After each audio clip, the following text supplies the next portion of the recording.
Welcome to the Fireside Chat with Fitness and Nutrition with Adrienne and Ken. Today we're going to be talking about fitness and foods that support joint health and mobility. This is a very important topic.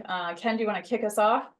I do. I wanted to show you 5 movements or 5 stretches that will help with mobility, help with back aches, knee aches, ankle, feet with your problems with your feet.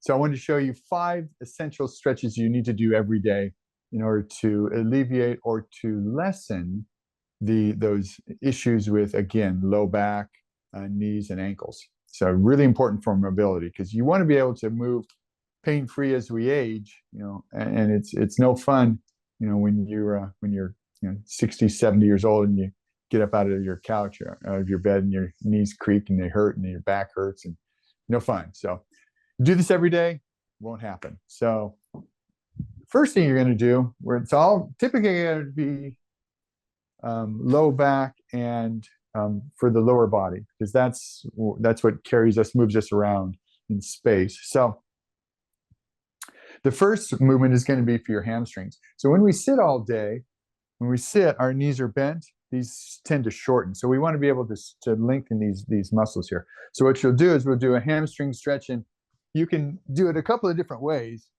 You can go like this with the knees are bent, okay, and feet are flat on the floor. You can bring one knee to your chest or bring it up and then just straighten it up towards the ceiling. And that's going to stretch this muscle right here. Now, if you want to make sure that, you can do it a different way. You can put a towel over the end of the foot and keep your knee straightened and just bring it to you like that. That'll be easier tends to be easier on the hands, but this is just as good to stretch the hamstring. So that's the first stretch. The second stretch is going to be for your hips. More specifically, your hip flexors. Let me get this camera up a little bit here. So what you'll do, these hip flexors right here, again, when you sit, these tend to shorten. Okay, you see how that works there? So we want to make sure that that's nice and long. When your hip flexors shorten, they connect, the psoas connects to your low back. It arches your back, so you tend to have this motion here, what's called anterior pelvic tilt, where your butt sticks out and your hips kind of point down like this.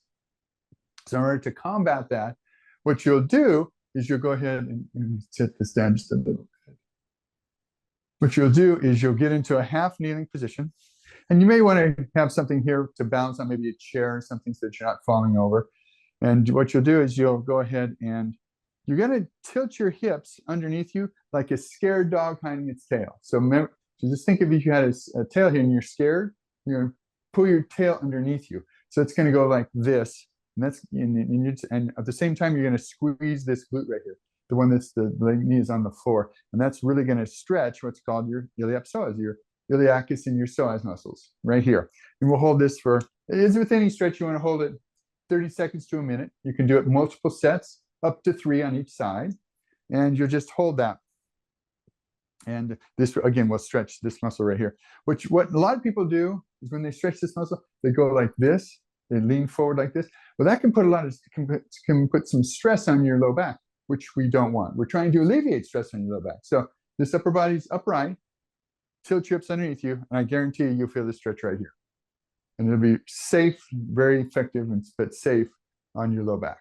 Okay, so that's hamstrings and hip flexors. The next one, and that's for low back. That's good for low back. Helpful for the low back and for the knees as well, especially the hamstrings. The quadriceps, or the front part of the thighs, helps with knee problems. So what you'll do, and when those get tight, your knees tend to suffer. So we will go ahead and stretch your quadriceps. It's going to look like this. So you go ahead and in a standing position, you can against the wall or the back of a chair to hang on to. What you'll do is you just go ahead and bend your knee and get the knees equal to each other. And then what you'll do is you'll go ahead and squeeze your glutes to push your hips forward. And you're going to feel that stretch right here in the front part of the thigh. And that's going to be very effective to help strengthen out or lengthen the muscles in the front of the thigh, which relieves tension on the knee joint. So if your knees are kind of bothering you, do this stretch right here. Now, what about your feet and your ankles? A good stretch for that is to stretch your calves. So what you want to do is a calf stretch, a stiff-legged, a straight-legged calf stretch. What you'll do is you'll put your hands on the back of a chair, step back with one foot. Now, both feet are pointing straight forward. Both feet are pointing straight forward. So don't, a lot of people have this foot pointed out like that. But make sure that both feet are pointing straight forward. The back heel is on the ground. The back knee is locked straight. And then just lean forward until you feel that stretch in the calf. And you're going to feel this about right here. Not necessarily down towards your Achilles tendon, but right below, behind, and below your knee. And you're just going to, again, hold this for 30 seconds to a minute. And then you'll switch sides and do the other side. And you'll do both sides on all these stretches so far. And then the last stretch I wanted to show you was for your lower back itself. And what you'll do is this stretch right here. You just go, and everybody loves this stretch. This is just, everybody, all my clients love this stretch. All you do is you bring your knees to your chest and hug yourself like this. Now, if your knees bother you when you do this, you can go ahead and put your hands underneath your knees. That'll take the pressure off of your knees because you're not pushing down or pulling on your shins, although it shouldn't hurt. But if it does, just put your hands underneath your knees, and that'll take the pressure off your knees. And just hold this again for 30 seconds to a minute. And as you're stretching, you want to make sure you breathe. Don't hold your breath, because we die if we hold our breath or we don't breathe. And that's the 5 stretches that you need to do every day. You do it once a day, it's fine, when you get up in the morning or at night, or you can do it both times, morning and night. Just beneficial. You cannot stretch too often. You can stretch too much as far as going too much. And stretching should never be painful. It should just be a stretch. It should feel good. So make sure it feels good. Don't go to the point of pain, and do it as much as you want. And the more often you do it, the more flexible you become, and the more mobility you will have. Do you have any questions? Not really questions, more comment. It does seem like a lot of people will focus on strength training or cardio, but they're like, stretching is like, I don't need to do that. But Right. It's actually super important, and like for all the reasons that you suggested, and it's so easy to add in. It could be, like you said, once a day, even once a week, probably better than nothing. Right? It is actually beneficial if you do it. They've done studies where once a week is more benefit than doing nothing. Yeah, so I would encourage everybody to try that out. And then of course we'll discuss some food items that you might want to incorporate on a fairly regular basis as well. Our joint health is definitely crucial for maintaining our mobility, our flexibility, and an active lifestyle, which I think most of us want for the long term. And as an integrative and functional dietitian nutritionist, I believe in the power of whole foods and learning about your genetics to turn on or off certain genes. To support our body's natural ability to heal, strengthen, and protect itself is really important. So if you are looking to keep your joints healthy and mobile for the long term, it is important to incorporate the right foods into your diet to make a world of difference in your joint health and help keep you moving with ease. One of the foods would be fatty fish. So things like salmon, mackerel, sardines, trout.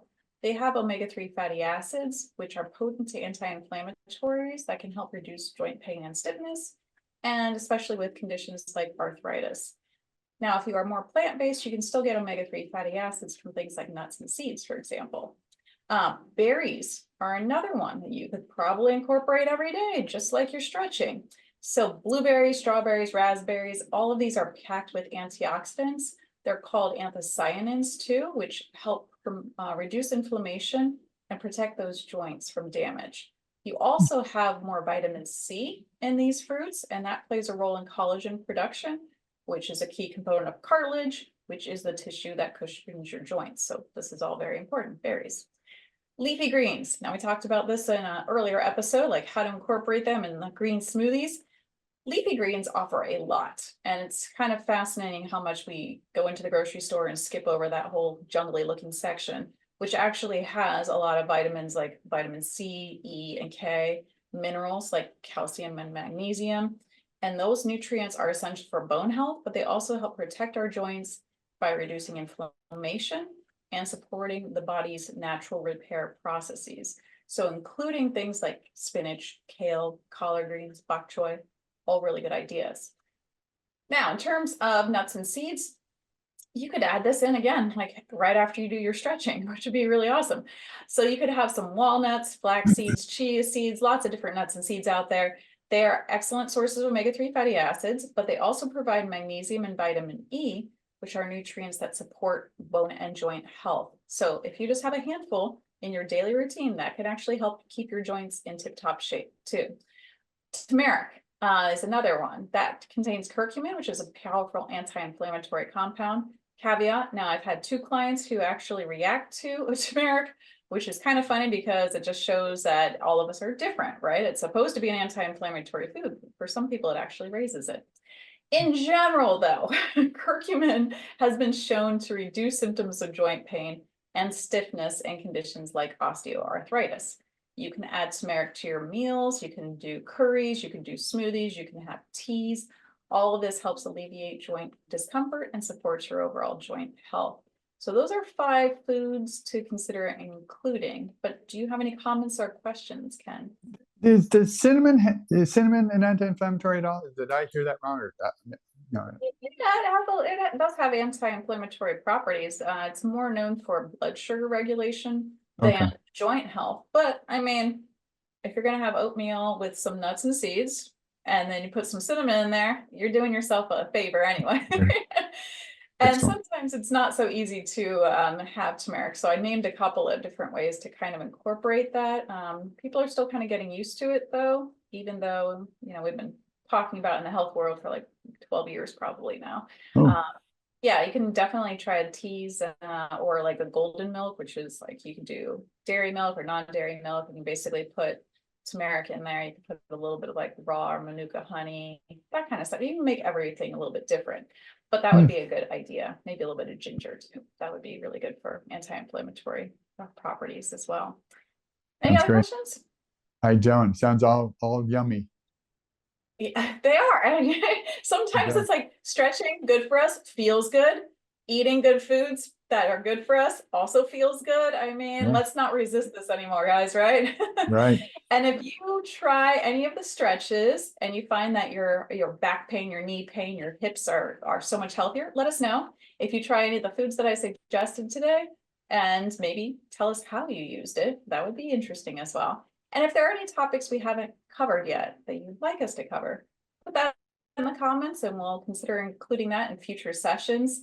And also feel free to like, subscribe, and if you like the work that we're putting out, please consider supporting this channel through our link below, and we'll see you all next time. Take care. Bye. Want to learn how you can prevent diabetes and feel your best? Our exclusive program is designed to help you manage blood sugar, increase energy, and improve mobility, all without feeling overwhelmed. Joining our waitlist is easy and commitment-free. By signing up, you'll get more details on how our program can benefit you. We're opening just 6 spots in February, and we'd love for you to be one of them. Join the waitlist today. No pressure, just helpful information to see if this program is right for you.